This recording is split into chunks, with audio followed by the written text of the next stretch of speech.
everybody, welcome to the channel. I'm Nick as always, and this is Hustle Trucking. What do we got going on today? Well, I got one on me already. Yeah, y'all a little late to the party, but it's all good. We're heading down to Johnson City from out of Virginia. So it's kind of like, it's a decent run. It's paying good. But I'm gonna take a little hit because I'm pretty sure fuel is still high. And I know a lot of you have asked, how do you go about getting your loads and pricing out your loads? Well, what I'm gonna tell you is this: it's sometimes simple and sometimes complicated. But if you're running off a load board, 95% of the time, whatever it is listed as on the load board, that's what it is. I mean, you might get lucky every once in a while where you could squeeze maybe another 15, 20, maybe $30 out of them. But for the most part, whatever that price is on the load board, that's what you're working with. Now, as far as, like, let's say you have a direct customer or a customer that calls you for a quote. This is how I started. What I did is I used an app, and I'll have to go back. If you guys really want to know, I'll go back and I'll find an app and I will tag it. But I used that app. I figured out what it cost me per mile in fuel. So at the time it was like 30 cents. So I put that 30 cent, factored in what my cost to operate as far as, like, you know, I tried to tie in a little maintenance, you know, a little wear and tear, you know, a little bit of profit, and I came up with my number.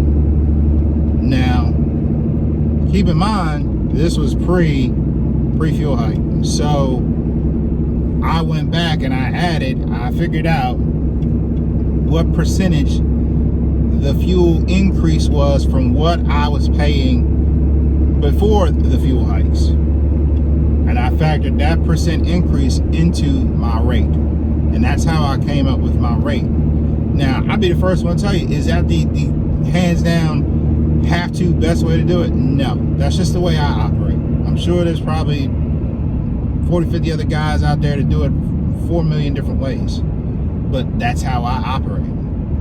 So those are pretty much the two ways that you're gonna come up with your prices. You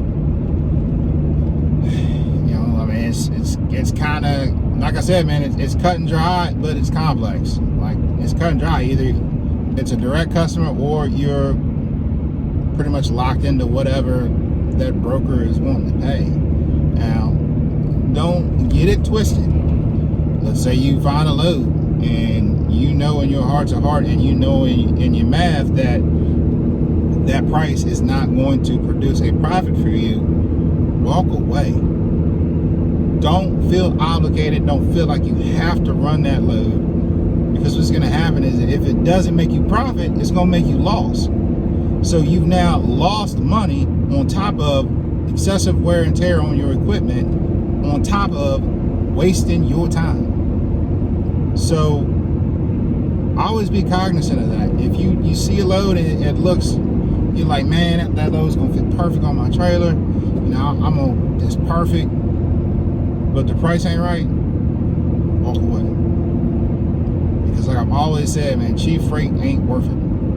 And cheap freight and cheap cars is about the same thing. Either way, you are getting paid to haul a product. And if the rate ain't right and it's cheap, everybody loses. So with that being said, slide on down here, pick up this other one, and then we're gonna make our way for Tennessee.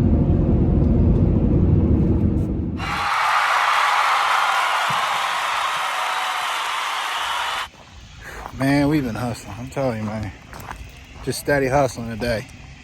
I had to hurry up and get down here to pick up this one I got coming back, because they got a gate, so I couldn't lay over here. And there really ain't anywhere really to lay over. But I got time to burn on my ELD, so we're gonna get loaded, get out of here, find somewhere to lay over, and then deliver in the morning. But check this out. I know some of you old guys might be able to remember these. Old school ambulance. Check this out. All right, check this bad boy out. OG of ambulances. Just old school. Thing's actually in really good shape. You know, this is back before the I guess the big monster medics and all the other stuff we have now. This is what you used to use. Old school. Got your seat in the back, bare minimum. Then you got, I guess what we call today a Federal Q mixed in with probably like a, I think they call it a Lazy 8 light. But thing's pretty cool. Definitely old. All right, let's get it.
Alright, one down, one to go. We'll run over to the IA and pick up one that's wrecked. Take that to Harrisonburg, drop that, and this is going to Front Royal, and it's going to be the day.